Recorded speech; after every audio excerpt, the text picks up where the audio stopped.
Okay.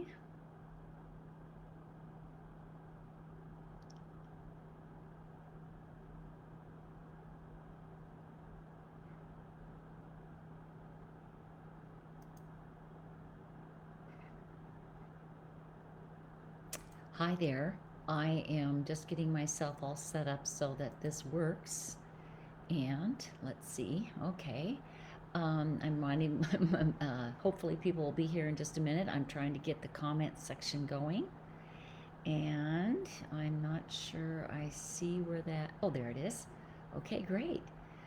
It says we're live, so I'm just going to kind of wait until people join me for this live. Oh gosh, good. People are here. Let me know if you can hear me. Sometimes I have a problem with the audio, but I think it's working. Get my glasses on so I can see a little bit better. And just let me know if you can hear me. So I have people here. It says, I don't know what this means when it says action, set the frame rate. I haven't a clue how to do that. So hopefully this is working, and we'll get going. Um, I just wanted to make a note that if you are members of the meetup group that I host, hello. Oh, good. Nicole says hello. Thank you. Um, so we've got at least one person who can hear me. If you're a member of the meetup group, that's great. I did post a little notice. Oh, perfect. Thank you very much, Lynn and Sophia. You can hear me, and Nicole. Um, if you're a member of the meetup group, great, because this will be a little bit of a intro that you've heard before. If you're not a member, click on the link that I posted at Hi Morag. Click on the link that I posted in the introduction there. It'll take you to the meetup group. Don't do that until we're done with the live, but it will take you to the meetup registration page. If you're already a member, no problem.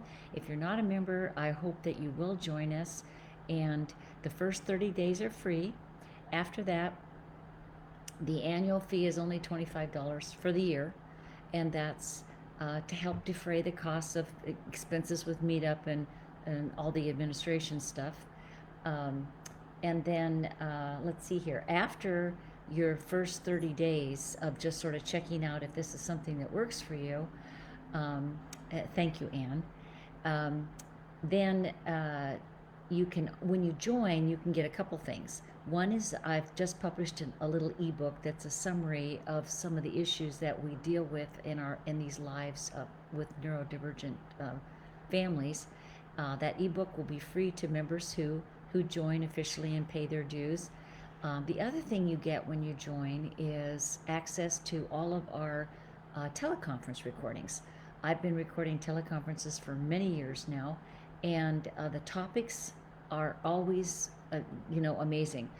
No matter what we talk about, members have uh, new ideas, new tips, new questions. Sometimes the old questions are still worth asking because we're still trying to figure out how to deal with this. Oh, Lynn says everything is frozen. Hopefully, it'll come in and out. That's this nature of the internet.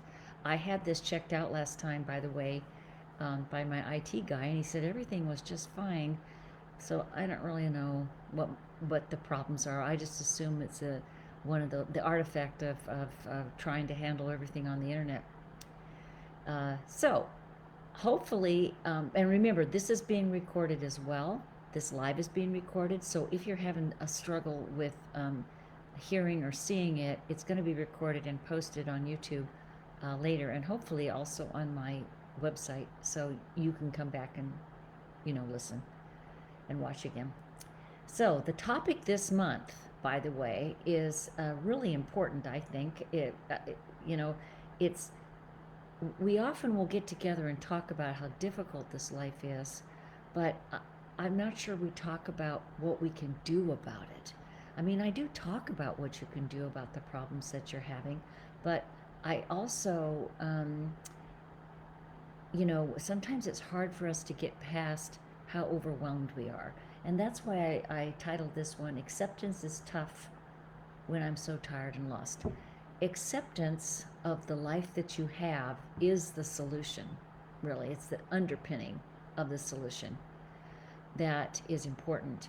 If you can accept the reality that you have, it doesn't mean that you can't do anything about it. Acceptance doesn't mean you're just stuck. What it means, though, is that you can begin to look at things realistically. And in fact, I just found this quote popped up on my feed the other day by James Baldwin. He's a very famous author from the mid-century, last century. So James Baldwin said, "Not everything that is faced can be changed, but nothing can be changed until it is faced." That's James Baldwin. Not everything that is faced can be changed, but nothing can be changed until it is faced. And I think that's really applies to our group. We have such a convoluted life that we live, right? It's just very, very difficult. So what I want you to consider is that you don't have to give up being you to accept who you are. You don't have to. One of the things that one of the stories that I've written about and talked in our group about quite a bit is one day when my children were home and I didn't know I had a spectrum husband at the time. I didn't know my mother had been on the spectrum. I barely understood that my daughter was on the spectrum. So you know how we do. The neurotypical spouse is busy scurrying around taking care of everything because we understand this interactive nature of a family and we manage it all. And Sunday nights were my night to make meals for the week. Sometimes I would be crock potting something and then divvy it up into chunks and put it in the freezer. Sometimes I would be making individual casseroles. So I'd be frying hamburger up over here and cooking noodles over here and cooking up a pot of rice over here and and I had my Corningware at the time, dishes setting out and making different meals. I would label them, and then it would be easy enough for me or my spouse doing that, making sure the homework is getting done, getting some laundry folded, running around like crazy on Sunday. And really, but Sunday was, your last ditch effort to get things ready for the week. And my spouse was walking by, and I said, oh, he was going out to the garage. And I said, oh, on your way back in, can you grab a pound of hamburger for me out of the freezer? And he stopped and turned around and looked at me, and he said, why are you always telling me what to do? Why are you always telling me what to do?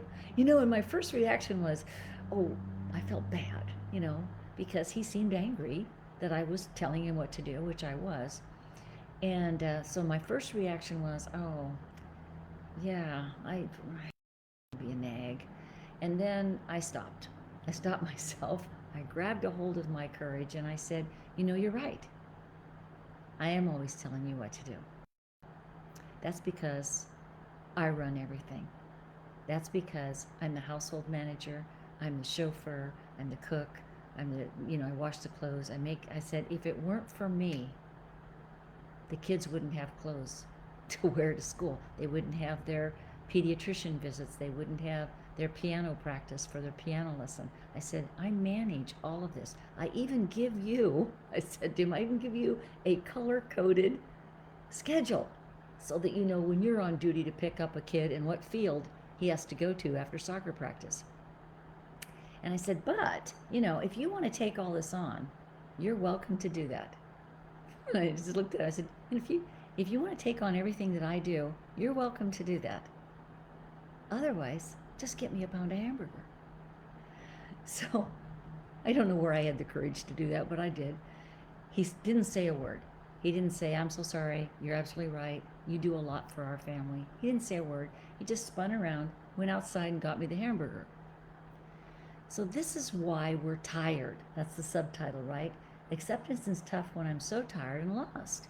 It's like I'm exhausted. I'm doing all these things. All I asked him for was a pound of hamburger out of the freezer, and I bought the hamburger and put it in the freezer in the first place. I just asked for one little thing, and I am treated as if I'm in the way. I'm a nuisance. So the problem for us is that we really do run everything and we get exhausted, and it's so dang hard to stay on top of that when you try to negotiate with a partner who is very transactional. His question was legitimate. Why are you always telling me what to do?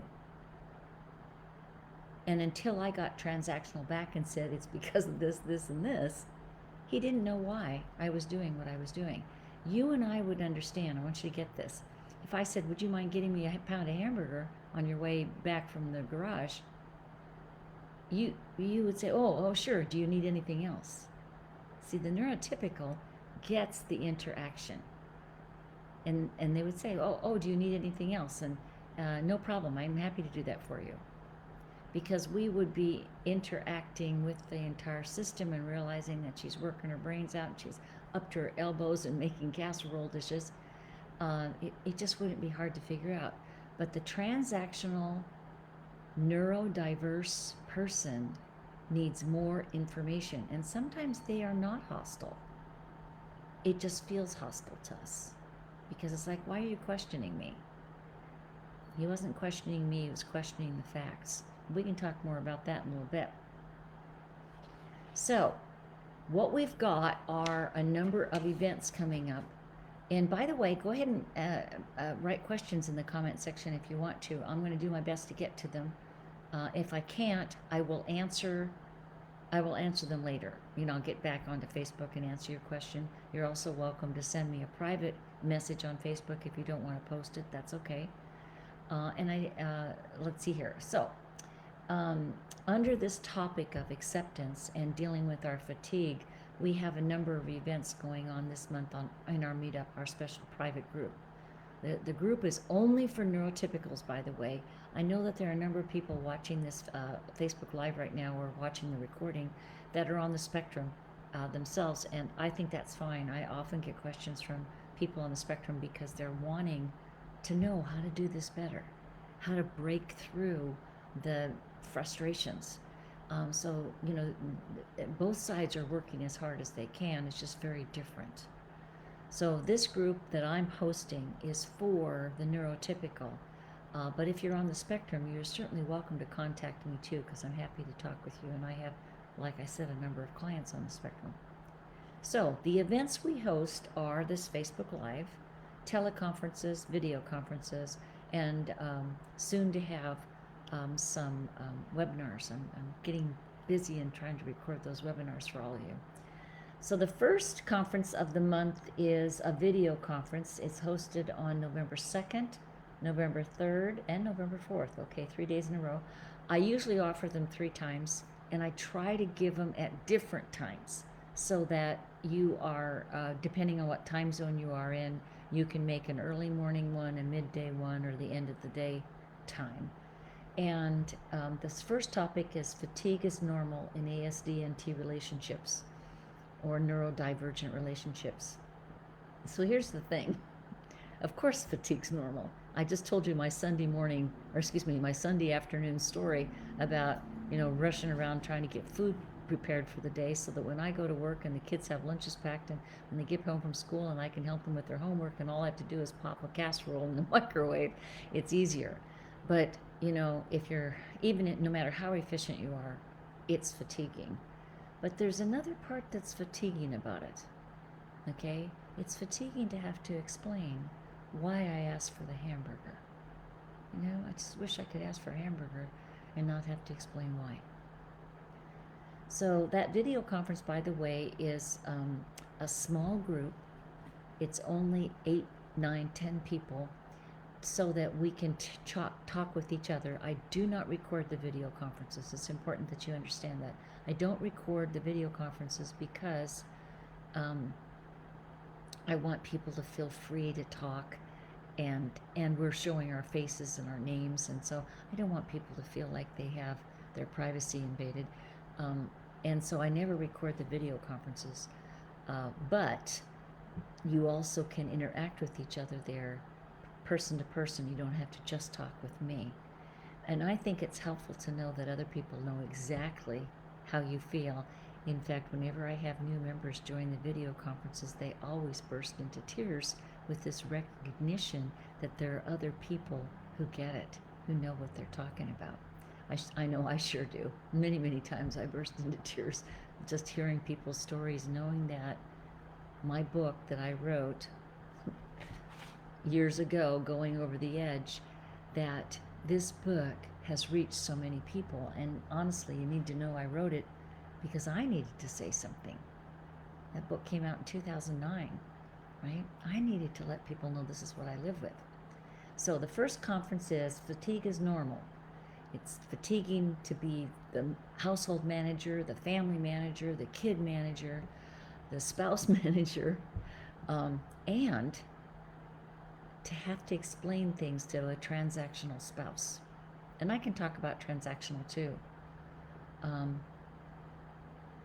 Oh, yeah, Sarah wrote a great comment. Let me get back to that, Sarah. I'll come back and answer that question for you. The next video conference is entitled Surviving the Loneliness. It's November 9th, 10th, and 11th, again at 3 different times, so you can make it depending on your time zone. There's a few time zones that it's still kind of tough, but I even had people coming in the middle of the night, just waiting up, and it's dark outside, and I'm doing it in the afternoon my time, but for them it's 2 in the morning. So it's okay. Get in any way you can. But at any rate, surviving the loneliness. Why do we feel lonely? Because as neurotypicals, we are interactional people. We're like bats. I'm kind of fond of saying we're like bats.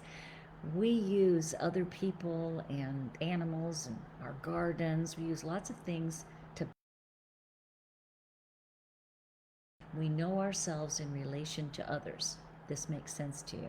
We know ourselves in relation to how others see us, how we feel about them, what we're noticing about them. That helps us know who we are.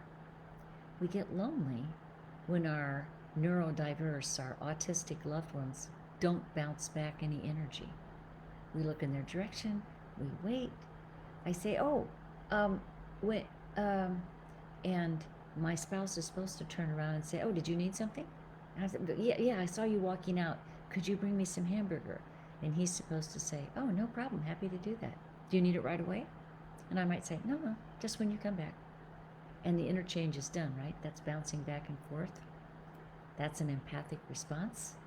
Instead, what did I get? Would you mind getting me the hamburger? And he spun around and said, why are you always telling me what to do?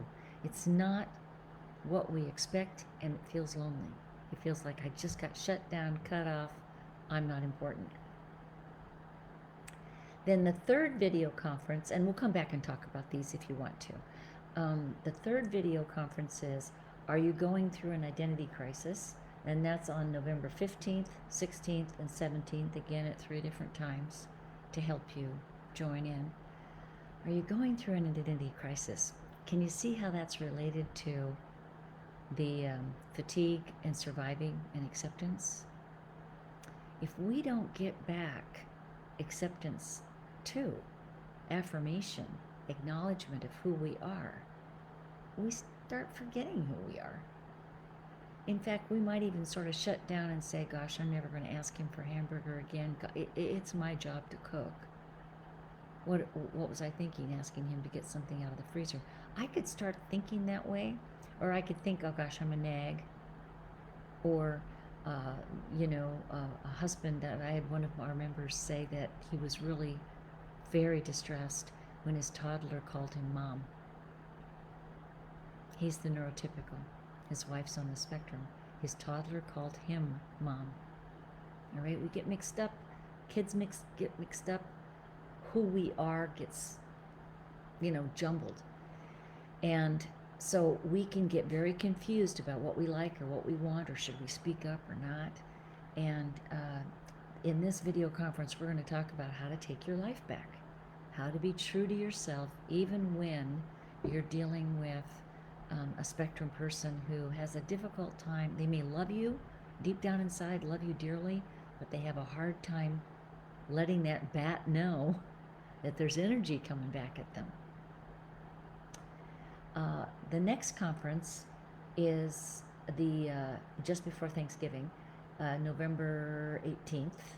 It's our teleconference. So the 3 video conferences are small group video conferences where we get to interact with each other. The teleconference is unlimited. As many people, and I usually have anywhere from 50 to 100 people that sign up for a teleconference. You're not going to get bounced off. It's free.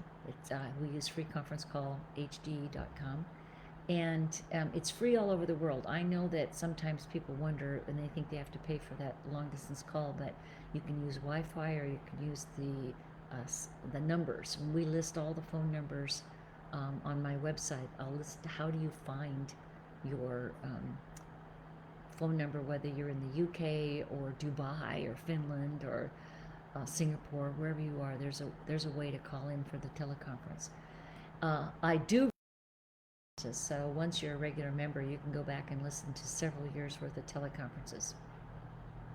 So, and thank you, Ann. I'll get to that question too. I just want to finish this little section here. The teleconference is called Stonewalling, Stuck, and Stressed. So it's another reason we're so fatigued, because we're dealing with neurodiverse people who will frequently use stonewalling to manage their anxiety. They're very anxious people generally, high anxiety, so they get angry easily, annoyed, frustrated, confused. They can just shut down and not answer your questions for days at a time.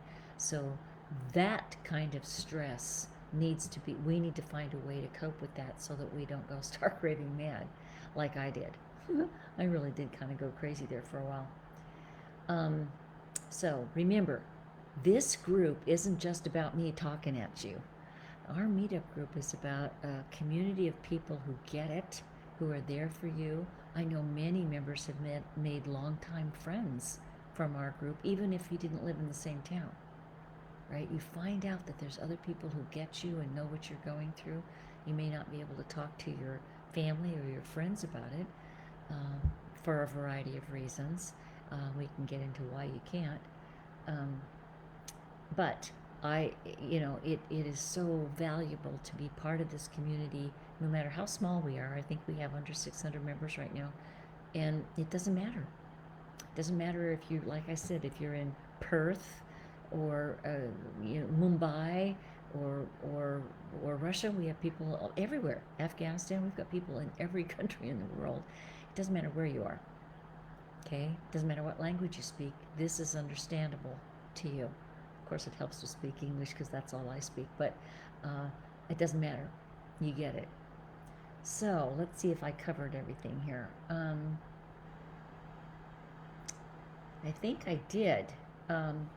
And what I want to do is answer some of these questions that popped up and remind you that you are quite capable of acceptance of your situation, forgiving yourself for not knowing everything. You're very capable of that. You're capable of expanding your consciousness because you have empathy. You have the ability to put yourself in somebody else's shoes. You have the ability to put yourself into the future.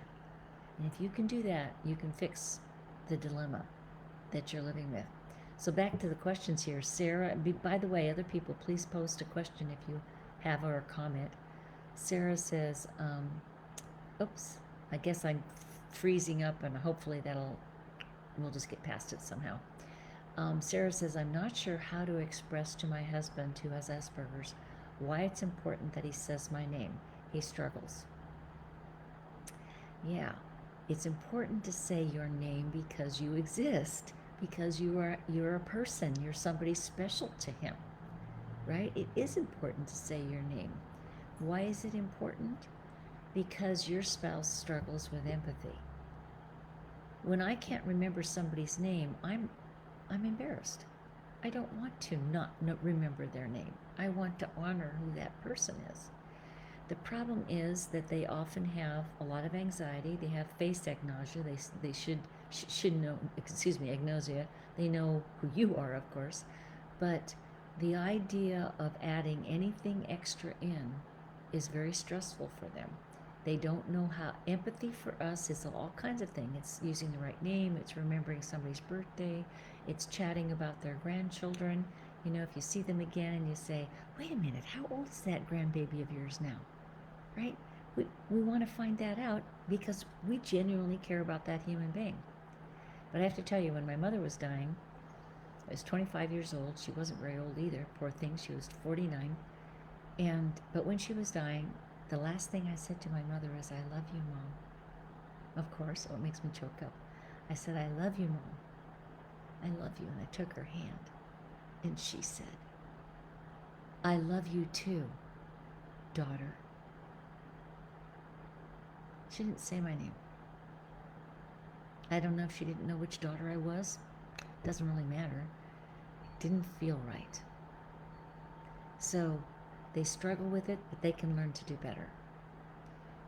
And so what you do is you just say, this is what I want you to do. Sarah's saying, how do I express to him? Since he's transactional, tell him to do it.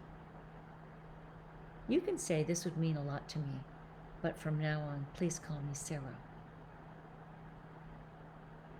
Use my name at least twice a day. He can understand rules. That's a transaction. And if you have another question about that, let me know. Let's see. Anne says, how do we turn our emotions back on when we've turned them off so as not to be disappointed in lack of reciprocity?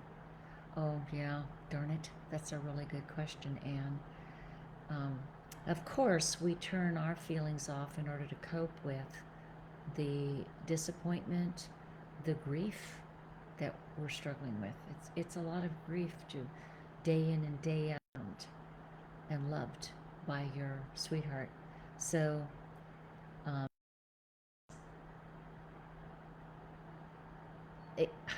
do I say to you, turn it back on? It took me years. Now remember, when I first started this journey of discovery for myself, there was nobody writing about this.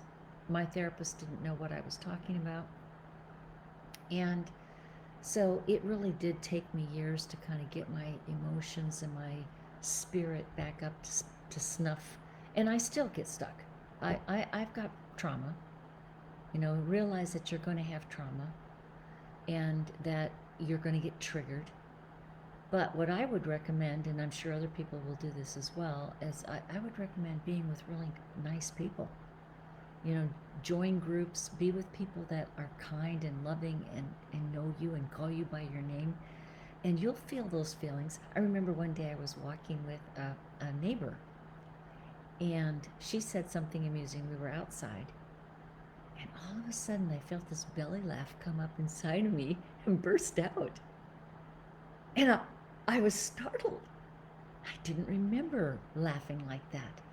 But she made me feel so comfortable that laughing, that big belly laugh, was just fine. And I thought, oh, I can do this. I can do this. Right? So, you know, be with people that will help you with that, because that's really important.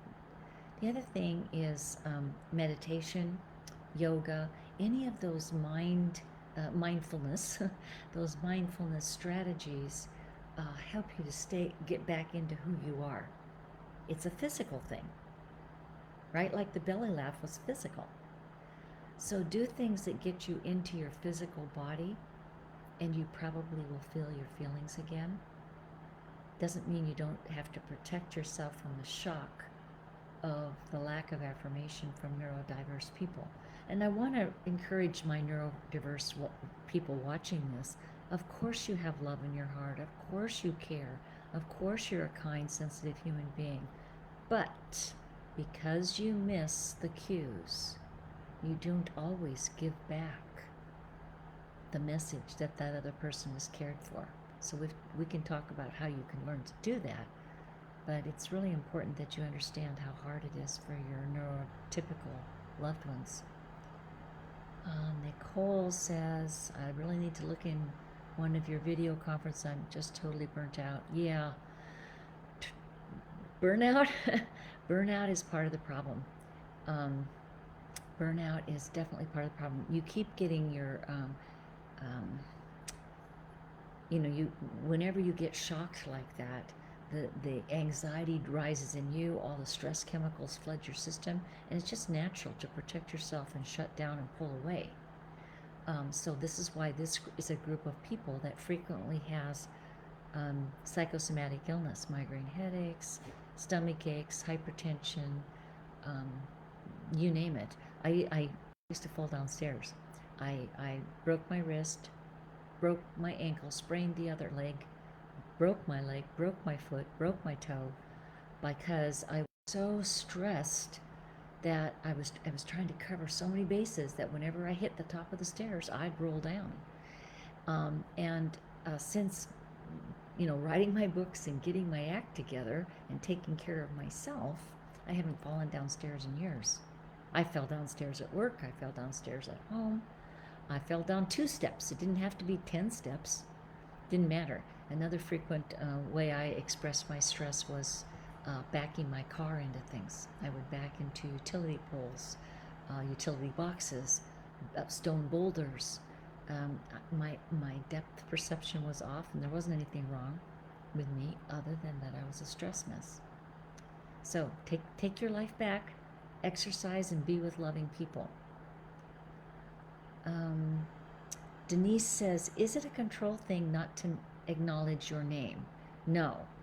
Well, yes and no. It's a control thing in that the person on the spectrum is trying to shut down anything they can't handle. So remember, they're transactional, not interactional. Interactional people are looking at all the contextual cues, like the stuff behind me, on my wall, the color of my sweater. We're looking at a bunch of stuff that's not relevant to what we're talking about, right? And you might say, oh, I think her earrings are cute. What am I wearing? Oh yeah, I like these earrings. They're cute. So you might notice that, but you're not going to bring it up in the middle of what we're talking about, right? That's a chit-chat element, is earrings. So they don't know which pieces of the context to pay attention to. That's why Peter Vermeulen calls it context blindness. They don't know. They're not sure. So what they do is they do several things. They try to narrow down all the information to just what they can handle, and that's often what's important to them, not what's important to you. And I know it seems weird not to acknowledge your name. Now, it also is a belief system. So this is a little, you might want to take notes on this. They think all of our chit-chat is irrelevant. And we know better. Chit-chat, or using someone's name, helps them step into a shared reality with you. When I acknowledge Denise and Nicole and Safira and Holly and whoever else is on the call here today that's made a comment, Anne, Sarah, Lynn, all of you, that's inviting you in. Sophia, Sophia's there. That's inviting you into my reality, and I want to step into yours. So they have a belief that all of this chit-chat, this kind little gestures that we use to connect, they think it's irrelevant. They don't know how powerful this is to us. Some of them learn to mask and memorize connecting behavior, okay? But it's not the same as real connecting behavior, is it? We feel the difference. So if they think that chit-chat and small talk and connecting behavior is a waste of time, or at best I just don't get it, or I'm no good at it, they'll often say I'm no good at it. If they don't get it, then they don't say your name. They don't think it's relevant. So let's see, I want to make sure. Holly said, will this be recorded and replayed? Yes, it's recorded, and it'll be on Facebook recording, okay? I also post it to YouTube, so you'll be able to listen to this call again.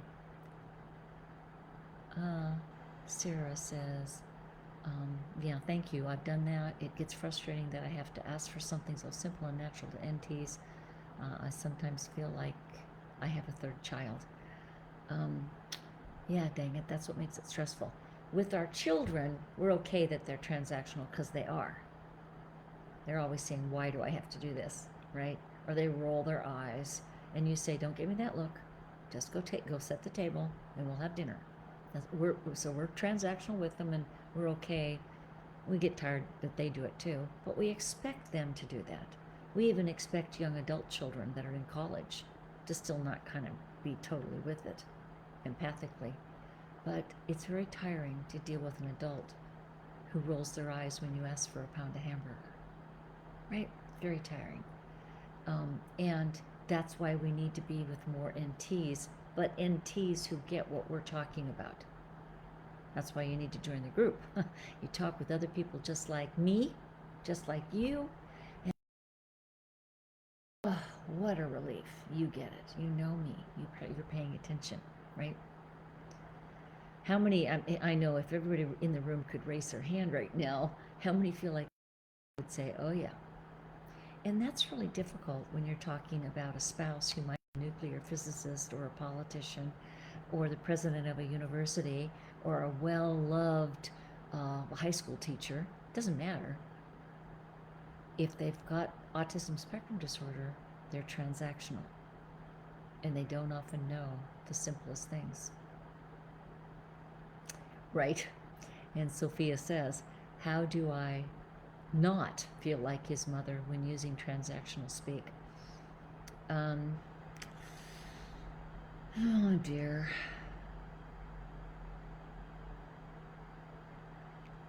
Well, we're good at doing this, aren't we? We're good at being a mom. You're not his mother, and it's okay to say, please talk to your therapist about that. If he or she is in therapy, there's as many women on the spectrum as men, by the way. So depending on, whether it's a male, my mother was on the spectrum, my adopted daughter's on the spectrum, so I have more women on the spectrum than I have men in my family. But the point is that it's nurturing and caretaking to offer this kind of help to transactional people, and when you're using transactions with them, this is why you have to come to acceptance. That's what the topic is. You have to accept that this is what you've got, right? That I am married to someone, or I have a parent, or I have a grown child who really only understands me if I'm more transactional. And there's plenty to love about your family member.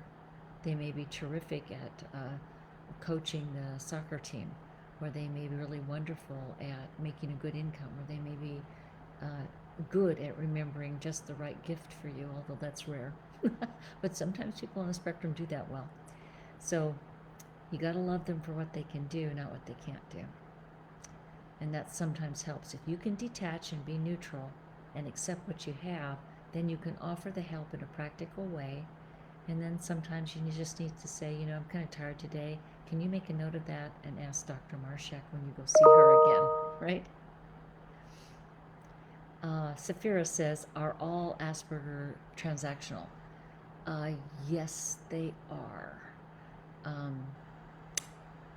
And she also says a little bit further down, I observe that my Asperger partner copies me in ways of speaking, but I can sense that he doesn't really know what is the deeper meaning. When I use new words, he starts to use them too. Yes, many of our, this is excellent, they're all transactional, but that transactional stuff isn't bad for learning a new language. So they practice. They see us doing things, they see other people doing things, they try to do it too. And often they will tell your story as their own. You've had that happen, it's kind of frustrating. They don't know that our interactional chit-chat is an energy flow. It's based on what's coming back at us. It's not just coming up with a bunch of things to say. We respond to the environment, right? We're not just, dominating the scene. So they don't know that. And I don't think it's bad if they practice saying what you say or learning the rules. I call them the rules of engagement. I think that's better than nothing. So, one man practice writing a journal of everything that his wife wanted, everything she liked to have him say, what time of day he was supposed to say it. He wrote it all down, practice, practice, practice. And after he published this into a book, his wife was asked, his neurotypical wife was asked, does it feel like your Asperger spouse has more empathy now? Is he more engaged? Does he connect better? And she goes, no. Here he's written a book giving advice to people on the spectrum about how to do this better. She goes, no, he's no better at it. He's absolutely no better. But, she said, the fact that he tries makes me feel loved. Right? See, that's the acceptance. She gets it, that he's not going to be any better at it. He's going to be off. The intention is not the same as our intention, which is to connect. We don't think ahead of time about the words when we're chit-chatting. We're connecting energy-wise and the words come. They think about the words and try to say the right words as opposed to stepping into the river, right? The emotional energy. Just a different way of being wired in the world. And yeah, Safira says, I often feel like his mom. Sarah says, I've noticed that he responds to my questions with asking why, which is so frustrating. I can't tell if he uses it as a defense mechanism or he just can't understand or connect to emotional parts of my question or statement, so he asks me why. And I'm like, I just asked you, so that's why. Yeah, you don't have to keep asking why. Remember, answering why. Remember, answering why is staying in his transactional mode. Right? And that's what children do. Why? Why can't we have pizza? Well, because mom's making leftovers tonight. But I want pizza. We never have pizza. Why can't we have pizza? That's transactional. And if you stay arguing with it, we can't have pizza because I'm not having pizza. Now you can give that answer, but I wouldn't answer questions. I would just say that's not on the table. Please don't ask me that. Frustrating because you want him to get it and just do it. It's like me asking for my pound of hamburger, right? Why? Why are you always telling me what to do? I was stuck. I got pulled into his transaction momentarily. Oh. Well, I'm not going to do it this way. You know, I run everything around here and I do a pretty darn good job, so you should appreciate me. That I'm not going to answer why over and over again makes me crazy. Harriet says, amen. I don't think she means in the prayer some sort of way, but feeling very satisfied. Is it Gila, Rachel? The neglect reminds me of the neglect I had growing up. I wanted someone who would care for me.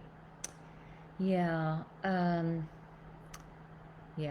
here's the problem. There's not one of us that didn't have some rocky time during our childhood and our adolescence or our college years. You know, life is full of this stuff. So, you will be triggered. Old stuff will be triggered. But here's the thing. Go to your therapist and say, you know, my spouse keeps triggering this and I want to feel that I'm okay even if I get triggered. I want to quickly let it go and know that I am loved and sane and valuable, and I don't have to answer why, and I don't have to explain myself to anybody, and I do a darn good job, and that's that. In fact, when another one of my stories, and I probably should end on this note since we're almost out of, oh, no, we got a little bit more time. If you have some other questions, go right ahead. Another time I was having Sunday morning breakfast with my spouse. I think it was Sunday morning. I don't know. It was just one of those times when the kids weren't around and he and I were chit-chatting, I thought. Now remember, my spouse was on the spectrum. And I say, he is on the spectrum. He was my spouse. I'll get it straight. I get the chronology straight. But at any rate, we were just talking, and I said something like, oh, I can't imagine this, or, I think this is true. Whatever. You know, you're just chatting. And he looked at me and he said, you can't prove that. You can't prove that. And again, it's like with the hamburger story. I was sort of startled that he was so, adamant. And I went, he's right. I can't prove it. I don't know what I don't even remember what I just said. I was just talking. And then I stopped myself again and I went, oh yeah. So I looked at him and I said, I don't have to prove it. I don't have to prove it. This isn't a courtroom and you're not the judge. And he stopped talking. Now, we have a hard time doing stuff like that because we're just having a conversation and it takes us by surprise, and then those stress chemicals pump up and we just are like, trapped. But don't get trapped. Take yourself back. Remind yourself that you are a wonderful person, even if you can't prove what you just said. Like, who cares? Yeah? This isn't a courtroom, and he's not the judge. So Harriet says, I feel like mine is an energy vampire. I struggle with being triggered. They are practicing using our energy. Any idea how else I can reframe this? Well, I mean, I like the concept of the energy vampire because it is very draining. That's why acceptance helps. And, you know, you can say things like they don't understand, they're asking the wrong question. Inside my own head, I'm always saying, I'm right, he's wrong. I know it sounds terrible, but it's true. I'm right, he's wrong.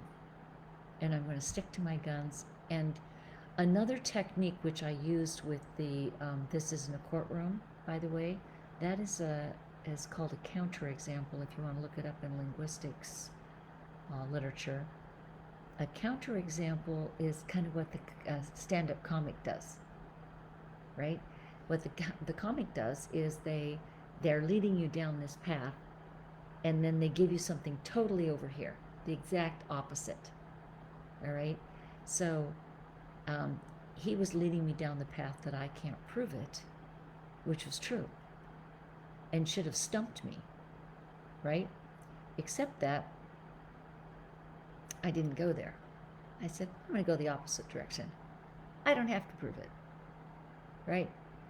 It's so try using counterexamples to get yourself out of that frustration of what they're doing, and then they won't feel so much like a vampire. You'll just say, well, okay, I can't prove it. You don't have to be clever.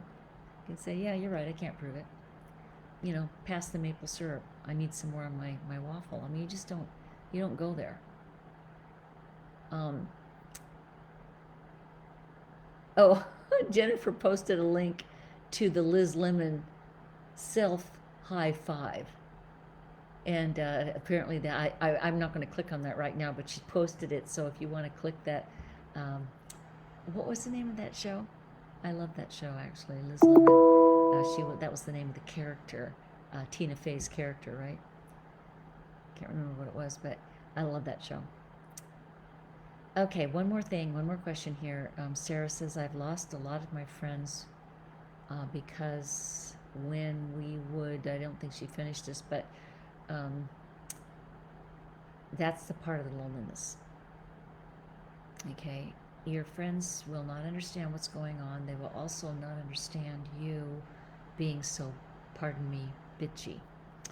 They will wonder why you're complaining all the time or why you can't say anything nice about your spouse.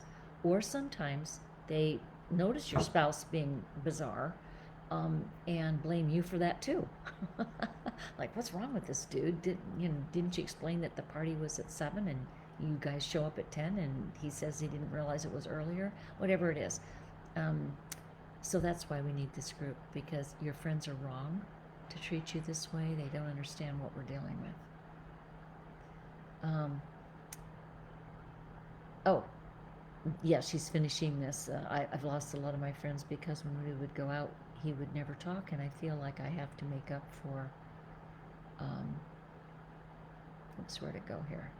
To make up for his lack of involvement. Even we go to his parents' house, I have to do all the talking, otherwise we would just sit there and he will say one-word answers. Yeah, the transactional person is waiting for someone to ask him a question. Or they dominate the room and they don't realize other people are trying to converse. So don't go way out of your way to help them. Don't rescue them. Send them to therapy and tell them, I'm tired. I don't want to do this for you anymore.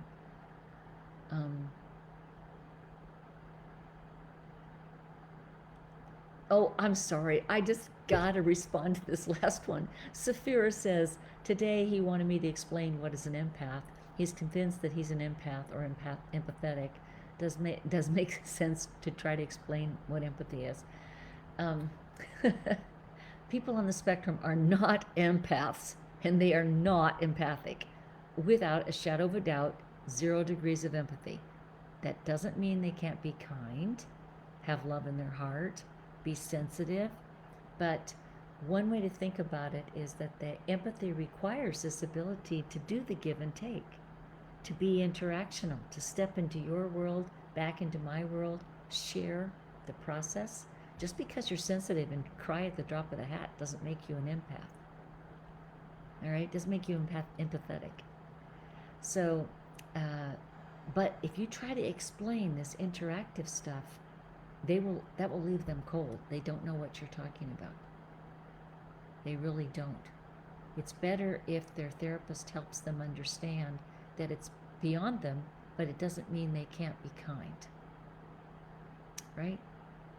Doesn't mean they can't learn to trust your judgment about some things. Okay, so I'm going to end on one other note. When I first wrote this book, Going Over the Edge, the publisher was a little nervous about putting it out there.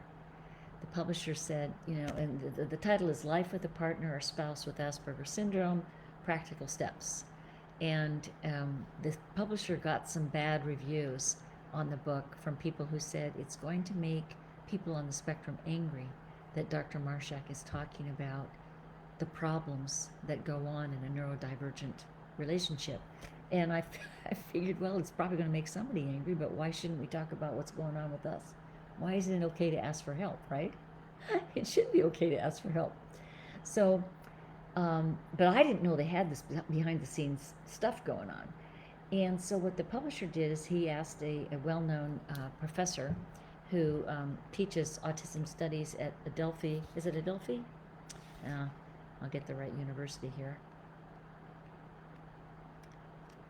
Adelphi University, yes. His name is Stephen Shore. So Stephen is autistic, and so he wrote a foreword to my book in which he says, it's a great book, it's very helpful, there's lots of good material here. Dr. Marshak knows what she's talking about.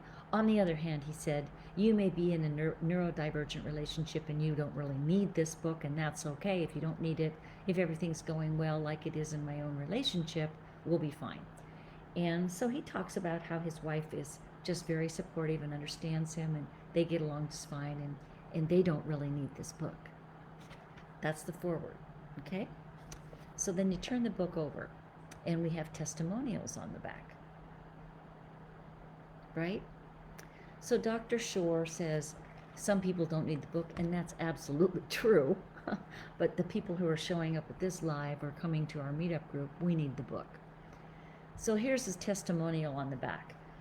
This woman writes, with vivid examples drawn from years of professional practice and life experience, Dr. Marshak expertly guides the reader towards success in marriage when Asperger syndrome is present. Full of practical tips, the major lesson learned from this book is that learning to interface between the different operating systems of spectrum and non-spectrum partners leads to better communication with greater mutual understanding and satisfaction. And then she finishes up by saying, highly recommended to all seeking to learn more about Asperger syndrome and long-term relationships. So do you know who wrote the testimonial on the back? Some people do. Dr. Shore's wife. The man who wrote my foreword, his wife said, read the book. So no matter how well educated your autistic loved one may be, no matter how hard they're trying, they might be a professor at a university teaching on this subject, they are still not going to know exactly what we're going through. They may care, and I think Dr. Shore cares. He's a good man. He's written lots of wonderful things. But he doesn't totally know what his wife goes through when she has to make conversation with his parents, like Safira. All right, everybody. Oh, hi, Jennifer. Thank you for making it. I'm going to wrap it up today, but go ahead and make comments later if you want to, and I'm happy to try to, get back to them. Um, and we're going to sign off for today. I hope to see you at the meetup group. I hope to see you on our video conferences, coming to the teleconferences, and back here for next month's live. Take care, everybody. Bye-bye.